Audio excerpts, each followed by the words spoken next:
మేము మాచర్ల నియోజకవర్గం, మాది చిన్న పల్లెటూరు. మా ఊరు నుంచే వలసపోయి బతికిన వాళ్ళు చాలా మంది ఉంటారు. పరిస్థితులు బాగలేదు.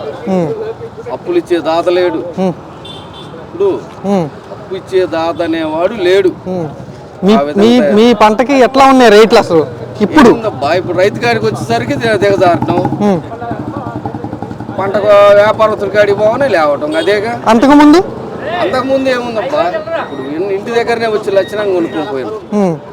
పంటకి రేట్ ఎట్లా ఉండేది అసలు జగన్ ఉన్నప్పుడు? అప్పుడు పంటకు రేటు బాగుండే. పంటకు రేట్లు రైతులకి ఏమైంది? కింటాకి ఎంత వచ్చేది మీకు? మిర్చికి ఎంత వచ్చేది? పత్తికి ఎంత వచ్చేది?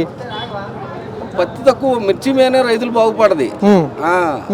పత్తి తక్కువ, మిర్చి ఏముంది 20,000 రూపాయలు అంటే మామూలు విషయమేనా? ఇప్పుడు ఎంత ఉంది? ఇవాళ ఏముంది అబ్బాయి 12,000, 13,000. అది ఏసీలో కాయ. మేము 5,000, 6,000 కూడా కళ్ళాలలో అమ్మినాం. కూలోళ్ళకి చాలక చేతికి కట్టినాం. ఎంత కట్టారు? కూలోళ్ళకి చాలక ఎకరానికి 10,000 రూపాయలు చేతికి కట్టుకున్నాం. పెట్టుబడి వాడికి ఏం కట్టినాం?